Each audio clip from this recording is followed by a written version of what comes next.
Got a question?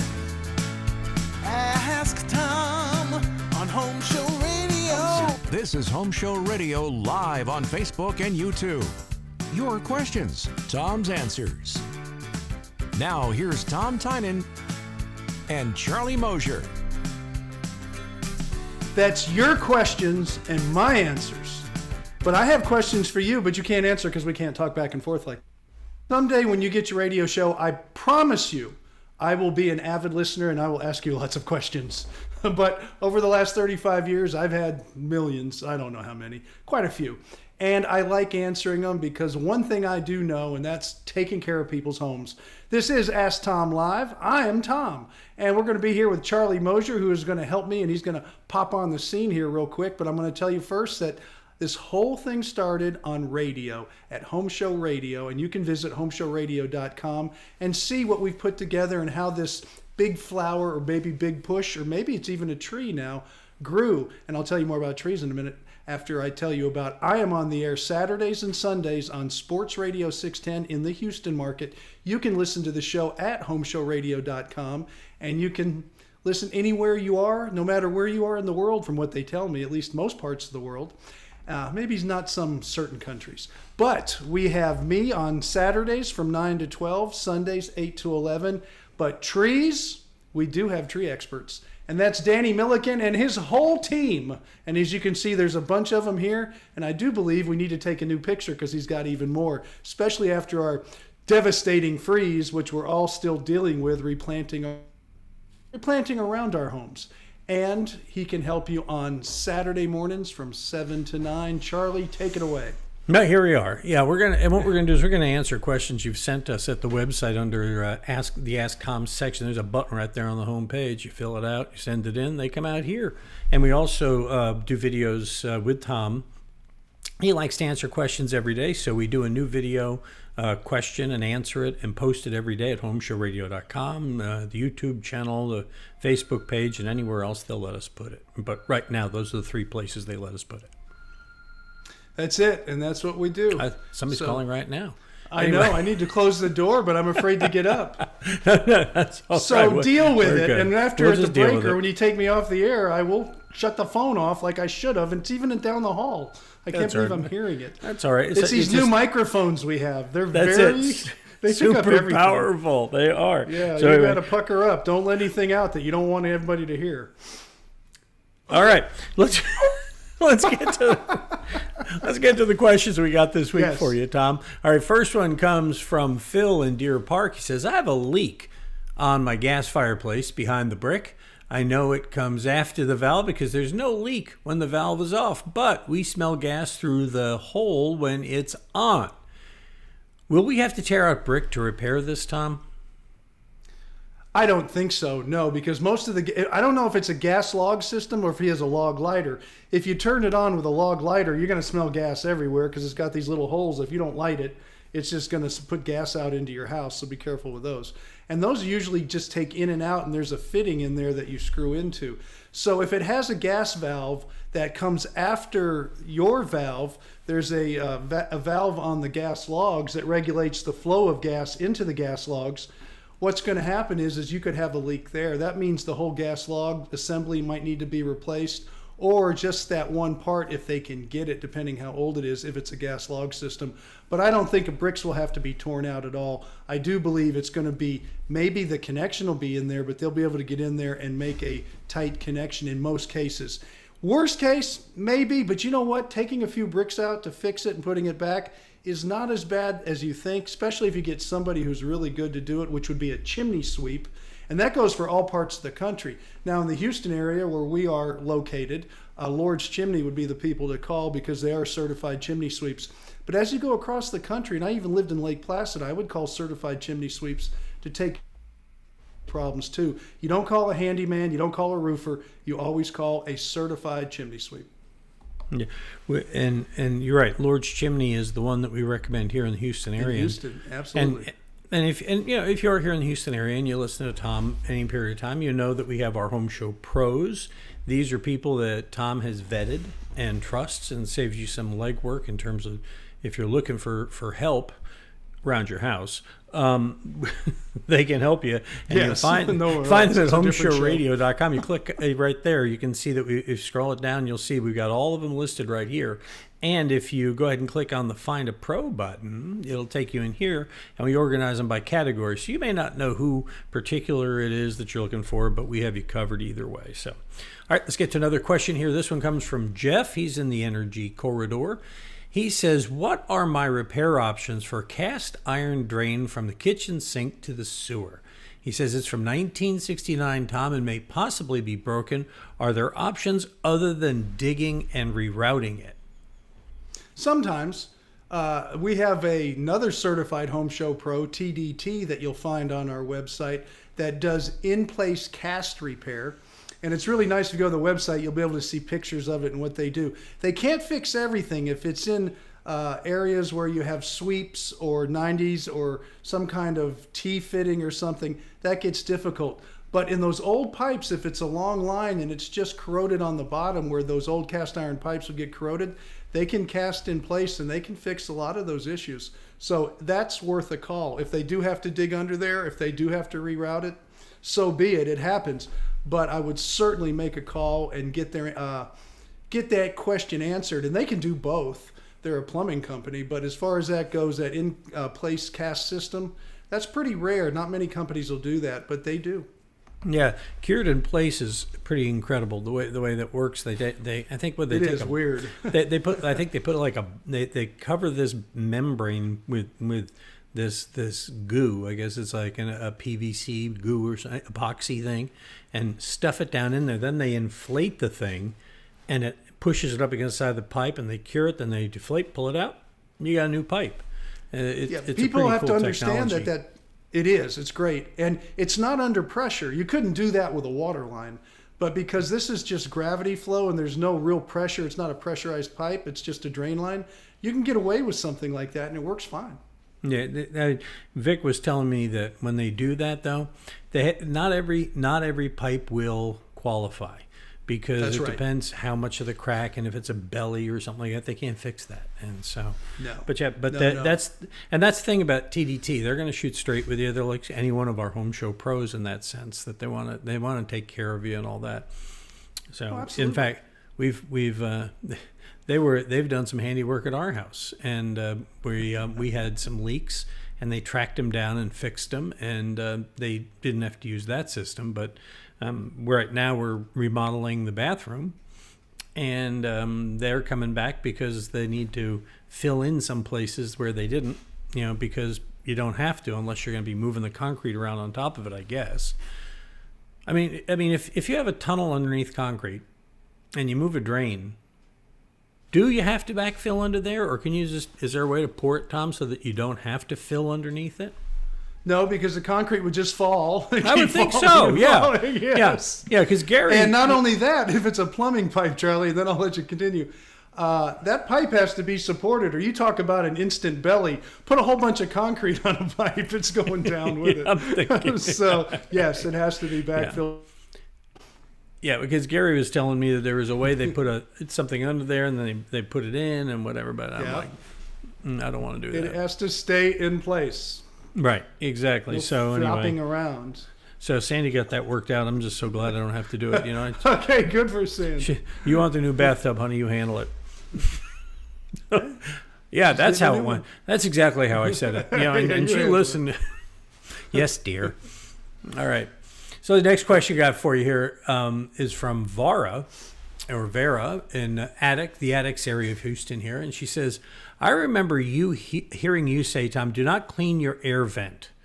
So what do you do with an old air vent? Do I need to replace it? She says the house is 40 to 45 years old.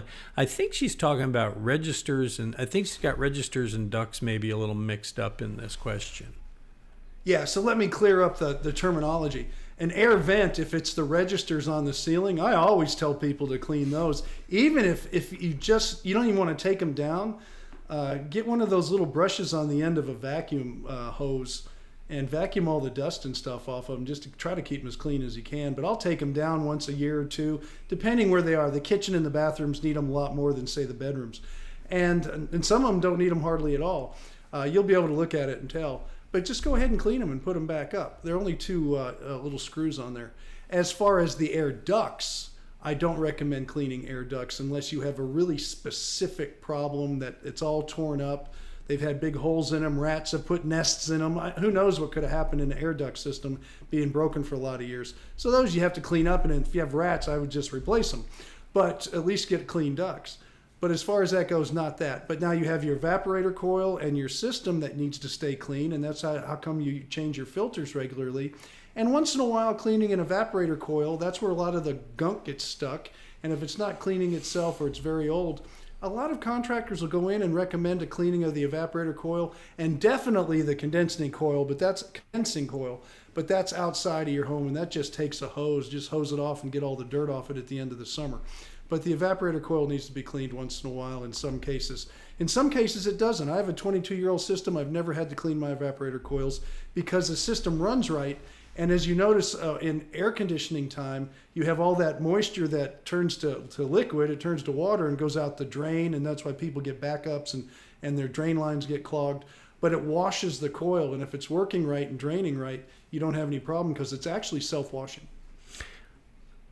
It's self-washing. You're talking about self-washing. The condenser coil outside. No, the evaporator. The evaporator inside. Inside. Right. Because yes. that's okay. Yeah. Because that's the inside and the outside. Outside, you got to clean right. it. Right. Yeah. The inside is the evaporator. That's where the gas turns to a liquid, or vice versa. I forget which way it goes. Something right? like that. Yes. Like that. Or it comes in at gas, it absorbs it, and then it takes it out. Right? Isn't that how it works? It does absorb the heat, and it takes the heat to the condensing coil and releases the heat out.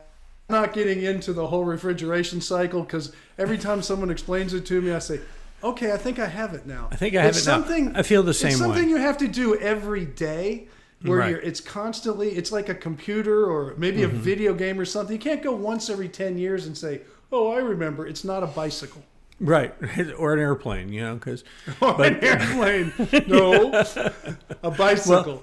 Well, but yeah, and to further confuse you, boys and girls, one side is high pressure, the other side is low pressure. That's correct. So there you go. That'll help you out.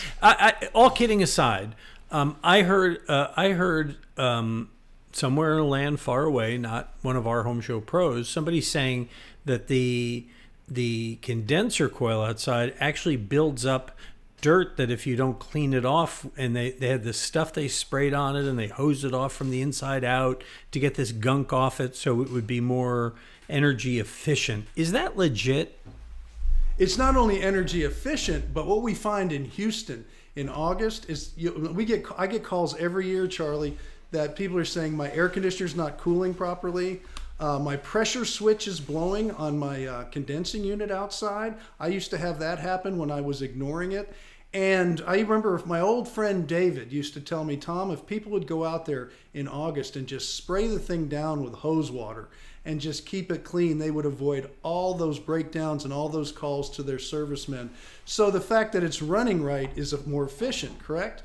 And the fact that it's cooling properly means it's getting rid of the heat. But when it can't get rid of the heat, then the efficiency goes down and you're miserable inside because it will not drop it won't drop the temperature in your home the way you want it to. Right. I get all that.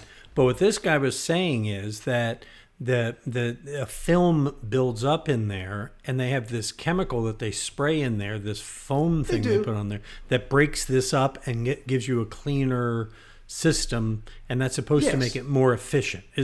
And that's just not a hose squirting on it. It's just because it's getting the dirt off. I can't take it past the fact that a dirty condensing coil is not efficient. A very clean one is. If there's parts of the country, who knows about the pollution in the air? Who knows about the parts of the country they're in?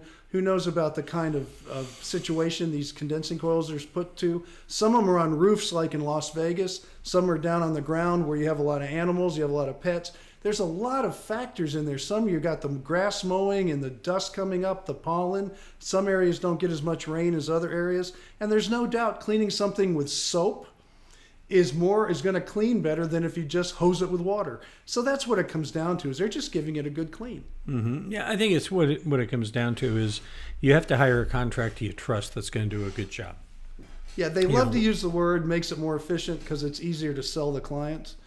But it does. I'm not going to It say a does. clean Sure. coil doesn't run more efficient than a dirty one. So it absolutely does. I don't know what they're charging. $5,000, that would be a ripoff. You know, if they do it part of their system and charge, you know, $40, $50, I don't know what they're charging for their Right. time and their labor. Of course they need to charge for it. Exactly. All right. Got another one for you here. This one comes from Blake in El Campo. He says, I recently had a washer overflow and wanted to know which you'd recommend as a replacement for the flooring, he says. Laminate or luxury vinyl? Also, can you explain recoverable depreciation a little for me? Okay, let's start with the floor. Anytime you flood a house, your floor is probably going to get pretty much destroyed. If you wanted a floor that could handle being underwater, the one would be tile. I mean, you put tile in the bottom of swimming pools, you put them in showers, you put it in wet areas that stay wet. So I would not say go with this floor because you're going to flood your laundry room every year. If you have flooding your laundry room every year, you got some other issue you got to take care of. So that's why you have insurance and you have questions about recoverable depreciation and things like that. But a laminate, they make water resistant floors. Vinyls are water resistant. You spill something, you can wipe it up, but nothing can be flooded and come out sparkling clean, depending on the flood and what's in the water and things like that. I don't want you to design for the worst case scenario all the time. Both those floors, if you get a laminate that is okay in wet areas, as well as the vinyls, they will handle a mishap like you had with your washing machine unless it was super bad. And that's when you call the insurance company and talk about recoverable depreciation, big words. And I'm not an insurance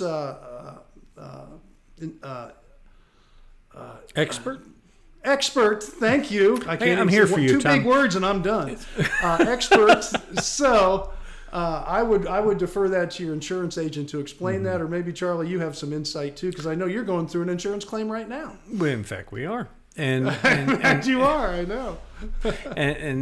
Well, actually, you know what? We decided not to file a claim on that. I'll tell you why. Oh, and I mean, there's reasons for that. I'm not an expert in insurance, but I live with it. And so here's what I've learned. You know, there is, I guess, in homeowner's insurance, there's a certain amount of insurance you buy for your house on your policy. And that's how much you have for that house, period. And when you start filing claims, you start eating into that insurance. And what this guy told me, and this is USAA, I don't mind telling you this. They said, yeah, you can file that claim, but you know, it's going to be this much, and that claim is going to go against, and we decided, you know what? After we looked at the deductible, because we have a pretty significant deductible. Yeah. Everybody does now. Everybody does. Yeah. That's why you have $2,000 in the bank.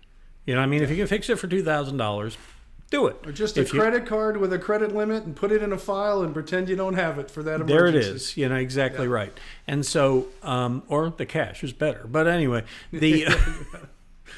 but we decided that because of the cost of the work that was going to be done after that deductible, the amount that they'd be paying just wasn't worth it.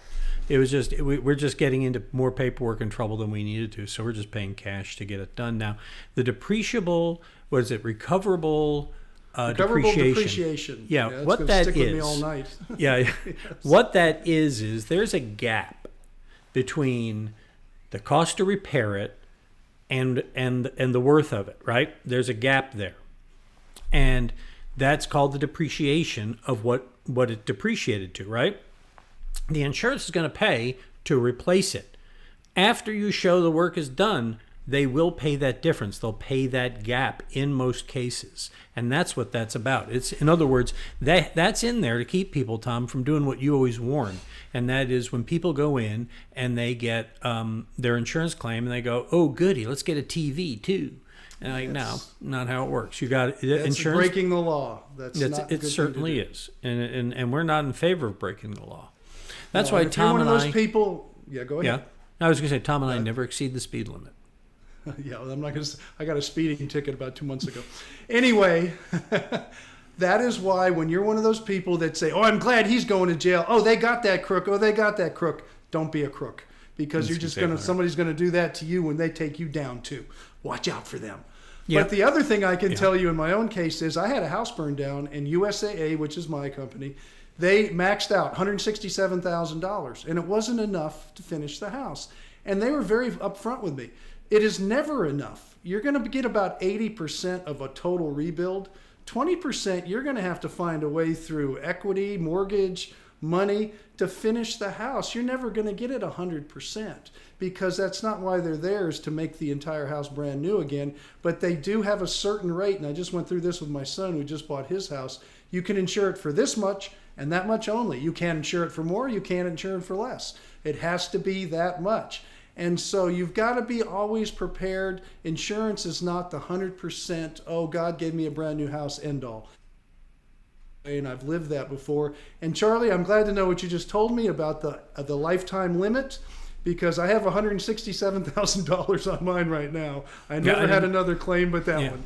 I've never heard such a thing. And and again, now folks, we are not insurance experts, so talk to your insurance people. I'm just telling you, this is what I've learned by practical experience and whatever. And while we're on the subject of insurance, I got one more question before we wrap up for today, Tom. But I wanted to talk about insurance storm chasers, because we had what could only be described as a gully washer of a hailstorm come through the northern area of where we live in the Houston metropolitan area. It went up through Tomball and the Woodlands and springing all the way through there. There were people shoveling golf ball size hail off of their porches.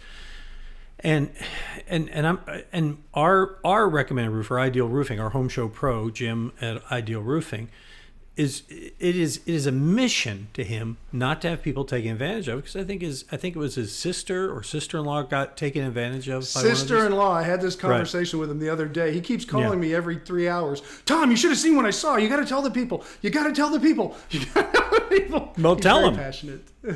Well, I only have weekends, Jim. We're telling him here. Don't sign anything. That's what I want to tell everybody, because that's what happened to his sister-in-law. You sign something, you sign away your rights to that contractor to deal with your insurance company. Don't do that. Well, I like this scam. I heard you this past weekend talking about this on the radio.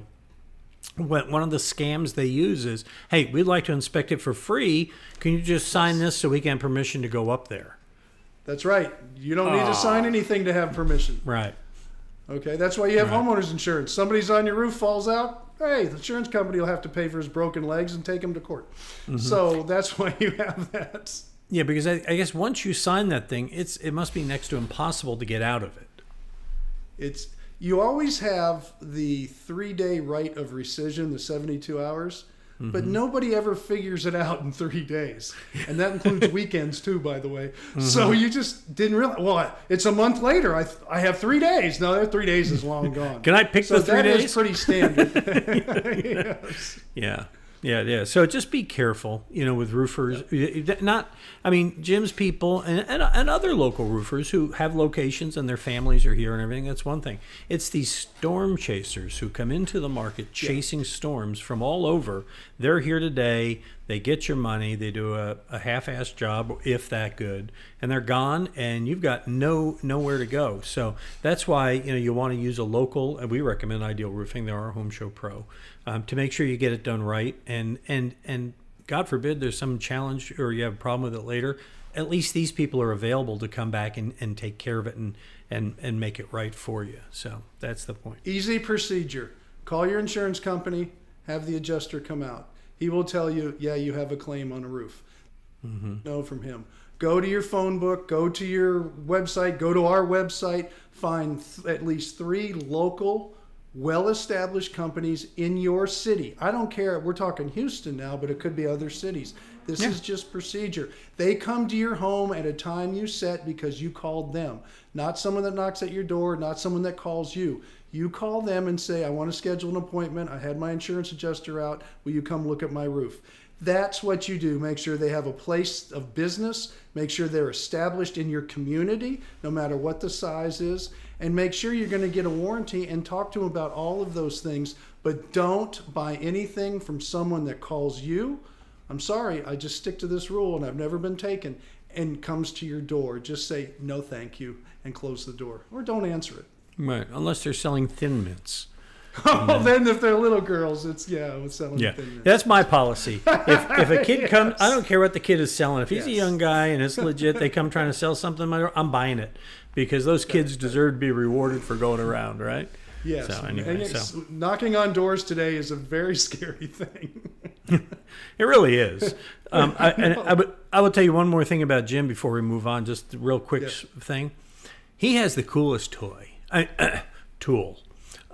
He can come out and do an inspection of your roof, and he's got this drone that he puts up, and it flies over. And this thing is automatic. It flies, it gets the whole roof, and it comes down. He can show you, here it is, here it is, here it is, here it is, and you know it's your roof. It's not a picture of divots in a roof that you don't know if it's yours or not. And so I think it's a pretty cool tool. Yeah, he started out with the GPS satellite pictures that he could do quotes on. But then now he's got toys that give even a closer look. Yeah. Tools that he has a closer look. Yeah. And they can probably zoom right into the little dings in the area. I'm sure those drones are something else today. You know, the difference between tools and toys is who you're speaking to. Like with my wife, it's always a tool. But with you guys, it's a toy. So there you go with the wife stuff again. Okay. Well, I'm just saying. However you want to tell her, whatever you want to say. Yeah. I just say, I bought this, and nobody says anything to me. Yeah, I do too. I just came home with a brand new Goldwing. Hey, look, it's mine. Okay. That was it. No I like that you set the bar high for us, Tom. Yes. I mean, I got a new. It's your life. You want it now. Okay. I mean, I got a new Nikon Z7 II the other day, and you know, I think how many of those would I have to do to get a Goldwing? Let me think. A bunch. So mine's about 30,000. Yeah. Okay. So I'd have to get I think 15 or 20 of them to do that. So all right, let's go to our last question for today, kids. It comes from Raquel in Humble. She says, "My kitchen vents to the attic. I was told it should vent to the outside via the roof. Is that right?" If you get into restaurants, we'll start with the big kitchens. They need to go out. You have to get all the grease and everything out. With a home, it's supposed to go to the outside if it's if you can. But the reality is most people don't use those vent hoods very much. In fact, most people don't use them at all. And if you use it a lot, I would say it's probably a good idea. If you very rarely use it and it just goes to the attic and your attic is ventilated, I don't see a big issue. The problem is they say if you use it a lot, like in kitchens and in restaurants, you can have big grease fires. And if you ever seen one of these things ignite, it is like a chimney fire, which is the reason you get your chimney clean too. It's just like a flamethrower coming out of your house. It's scary. But for that to happen in a residential unit that's not used very much is next to nothing. So I don't like to see a lot of penetrations on the roof. But next time you put a roof on or something, if you want to, you can have it extend through. I wouldn't make a special effort to do it unless you're just cooking a lot and you're using it a lot and you have a gas cooktop, then it's probably not a bad idea just to be safe. But very rarely will you see homes burned down. You will see restaurants burned to the ground, barbecue places burned to the ground because they don't keep those things clean. But homes, not so much. You know, some restaurants, that's part of their business model is having a fire. Just I've noticed. I won't say anything. No, we're leaving there. We're going to file that under wife stories. Okay. I'm done with that. We're not going to do those. All right, but so this vent hose or hood, the pipe or whatever you call it that's going up into the attic, Tom.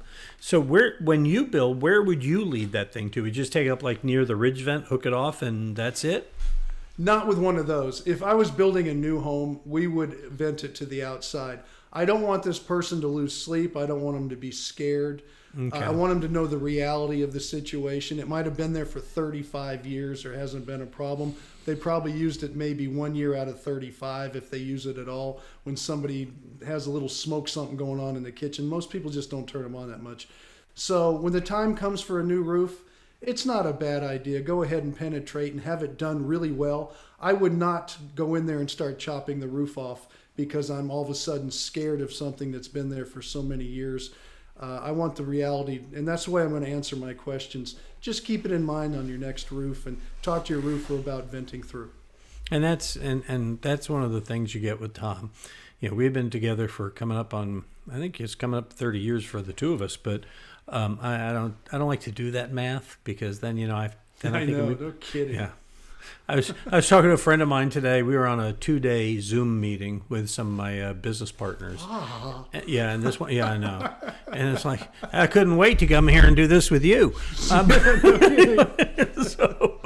But he has dark hair. So look, I was getting some gray here in the front. I said it leads to this. But yeah, no kidding. But the point is that over the years working with Tom, one of the things that I found, and that you've probably figured this out by listening to him, is he explains things in real world terms. Some of these people who do this on the radio or TV, they give you these perfect answers under perfect conditions. And we're going to be doing this. Yes, I am in my office. I'm recording a show right now. Anyway, I'm doing a show right now. I'll be with you in a minute, okay? Anyway, I'm a popular guy here today, Tom. Hey, I got a phone call. Yeah. Hello, Mr. President. I'll be right with you. Yeah. Anyway, point is, Tom explains he's asleep by now. In real, especially when this airs. But anyway, and just to give it up, the bottom line is Tom's going to shoot straight and give it to you in terms you can use. That's what I'm trying to say. And now the cow's out of the barn. We're recording this today. We recorded it Wednesday for Thursday, and I know it's 2 weeks in a row we've done it. I apologize. We've had some conflicts in our scheduling, and we just had to do that. We will be back live next Thursday at 4 o'clock Central. Promise. Because Danny from our Garden Pros is going to join us next Thursday to answer questions, and we've been stocking them up. And so we've got a whole passel of questions we're going to throw at Danny and see if we can stump him. And then no, stump him. I want his answers. I got a few for him too, so I'm going to throw in at least 2 of my own. Okay, that'll be next Thursday at 4 o'clock Central Time, and then Tom and I will be together on the radio this Sunday morning, using some new technology. You may want to tune in and see how that works. Yeah, that should be interesting. Yeah, it should be interesting because I'm going to be trying. You never know. My stepson is getting married this Saturday up in Dallas. That's why we had to record because I got a vamoose. And they're having their wedding. This has happened to a lot of people because of COVID. They actually had to get married last year because they were buying a house that they were going to buy after their wedding, but the wedding got pushed back, but the house closing didn't. So they got married, justice of the peace, and now they're having a wedding this Saturday. So Kyle and Amy are a match made in heaven, and I can't wait to go up and see them and celebrate their vows with them. So that's what's going on. Congratulations. And while I'm doing that, Tom's going to be on the radio. Yes, I am. 9 to 12 on Saturday and 8 to 11 on Sunday. And tune in at 8 on Sunday Central Time, and let's see if our new equipment actually works or if it's a total cluster. We'll see. It's only for 30 minutes, and I'll go back to my regular equipment. All right. It's only for 30 minutes. That's right. That's right. If you sleep in, you might miss it. Pretty much like you do with my portion of that show every week, but that's all right. Hey, but I'll tell you what, you don't miss these. We do them. Tom likes to do a new one. So if you want to get your questions on our AskTom videos, go there, click on that blue button at HomeShowRadio.com, fill out the form, send in your pictures, and we'll put them here. And then next Thursday at 4 o'clock Central, you can actually put your questions in the comments area down below, and we'll get them on the show. So that's what I got for this week. Tom, you got anything more? No, I'm good. You say you've got your things to do. I just got off an airplane. When Charlie and I just tested, I came off drill weekend. I still had my uniform on. I'm with the Texas State Guard, and I got one of these looks like, "Why aren't you wearing your shirt?" from Charlie. I did So not. I told him I got everything ready. I just got in the house. Let me go put my shirt on, and I still have my regular Army tee underneath here. But that's how we do it here at Home Show Radio. We're on no matter what. Hey, okay, this is your fault. You brought it up. Yes. I want to congratulate one of the newest sailors in the U.S. Navy, my stepson Grant Myers. He just came out of boot camp training, whatever he's a SEAL, isn't he? No, he's a sailor, and he is going to be an aircraft mechanic, and they're I think, aircraft mechanic or something. He's going to be in Pensacola training now. So we're really proud of Grant and couldn't be more happy. It's great. Those who are willing to serve is what makes this country what it is. So Yes, back to sir. you. Back to you, Major Tynan. So. No, I'm no major. But, yes. Oh, no, you're a major. Thank you. But anyway, we get this show on one way or the other. We are both busy people, but we get the show on. And we'll be here live next Thursday. Got a question? Ask Tom on Home Show Radio. Home Show Radio. Free advice from a pro who knows. Home Show Radio. Home Show